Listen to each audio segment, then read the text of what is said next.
Alam mo ba, nasa 1/4 kilo lang ng malagkit mo, oo, malagkit na bigas, pwede ka nang kumita ng 86,000 o higit pa. Kung gusto mo malaman, maglagay ka na ng 1/4 kilo ng malagkit, tapos hugasan mo lang ng 2 beses o higit pa, o pwede nga walang hugasan eh. Oo, kung saan ka masaya. Yan, comment mo naman sa baba kung taga saan ka, malay mo ikaw na yung susunod natin na mabigyan ng libreng electric hand mixer. Oo. Almost weekly yan. Oo. Okay, pagka nahugasan na, lagyan natin ng saktong tubig. Sukatin mo siya gamit ang daliri mo kung paano ka lang magsaing. Ganun lang. Napakadali. Huwag mo masyado isakto sa daliri mo. Oo. Huwag mo masyadong damihan para hindi siya sumobra sa tubig. Para kung kulangin, tsaka mo lang dagdagan. Ganun lagi ha, kahit sa pagsaing ng bigas. Okay, habang hinihintay natin na maluto yung malagkit natin, maganda tayo ng 250 ml o kalahati nitong malaking cheese. Hatiin mo siya sa 61 pieces kasi ang magagawa natin sa recipe na to ay 61 pieces. Okay? Oo. Okay, nung nahiwa na natin, tabi lang natin pansamantala at balik tayo sa malagkit na bigas. Luto na siya, tsaka natin ilagay yung kalahating cup ng ube condensed milk. Kahit anong brand pwede mong gamitin dito ha. Oo, kung saan ka masaya at kung saan ka tingin mo makakamura. Oo, ganun lang. Ayan, sa luto ko na to, finally. Sa wakas, hindi tayo nakaluto ng totoo. Oo. Okay, nung nahalo na, tabi mo lang yan, punta tayo dito sa molo wrapper. Sa molo wrapper, 61 pieces ang kailangan natin. Ayan, kung dodoblehin mo yung balot, dalawang pakete o dalawang ganyan ang kailangan mo. Oo. Kung halimbawa matapat ka sa manipis na molo wrapper ha.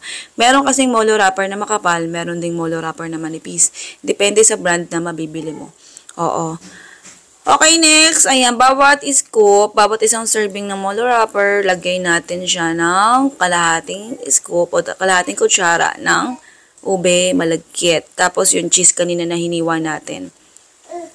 Okay, next. Balutin lang natin siya. Pero kailangan natin ng tubig, extra tubig, para pang dikit. Oo, kasi wala kang tubig na gagamitin, hindi siya didikit. Hindi siya magsisealed. Oo. Bale, ito yung unang way natin ng pagbalot nito. Ayan, kung medyo perfectionist ka, ayan, ganyan. Ayan, kung gusto mo ganyan texture. Pero kung okay lang naman sa'yo na lukot-lukutin, bahalang balot, basta mabalot lang. Yung parang sa siomai talaga, literal. Ayan, ito, ganyan gawin mo. Ito yung pangalawang way natin ng pagbalot. Ganyan lang, sobrang dali. Hindi ka masyadong mahihirapan kasi hindi mo kailangan pantay-pantayin yung gilid eh. Okay, kung halimbawa nakatulad nun sa akin, ang nabili mong molo wrapper, manipis-nipis siya, ganyan gawin mo, doblehin mo lang. Tapos lukutin mo lang, gamit ka tubig para pandikit.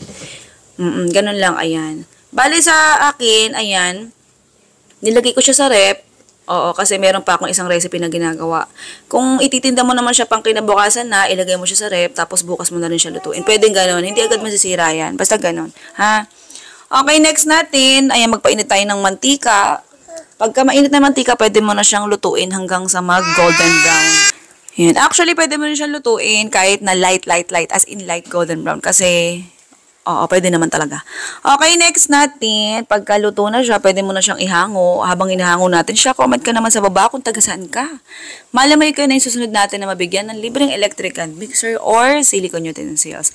Ayan, ganyan yung itsura niya kapag ka naluto na. Hango mo lang yan. Napakadali lutuin yan, mga madam. Hindi ka masyadong mapagod. Yun nga lang, malulusaw kasi sobrang init. Init ang panahon, sobra eh.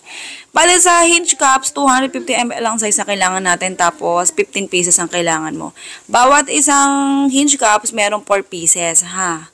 Oo, ganun. Kasi kung gagawin mo 5 pieces, hindi na kasya, sobrang siksikan na.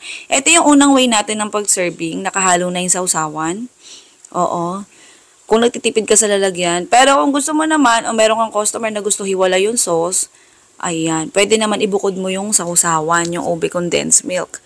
Ayan, yun nga lang mas magastos sa hinge cups. Adjust ka na lang sa puhunan. Basta ikaw ang bahala kung anong bet mo. Okay, pwede naman i-plastic mo na lang yung sauce, ganun. Ganun lang, ayan. Kung gusto mo malaman kung paano to gawin at kung magkano talaga ang kitaan dito at kung magkano puhunan at kung paano nga ba makuha yung 86,000 na yon nakitaan, sobrang dali lang dahil mabenta to sa online. Oo. Ayan, i-forward mo lang tong recipe or intay mo na yung pinakadulo ng video hanggang sa matapos kasi nasa lantakan na tayo. Okay, ito na yung listahan ng recipe at saka costing. Ang pangalan ng recipe natin ay ube, cheese, sticky pocket. Sige na, goodbye, good luck. Love you.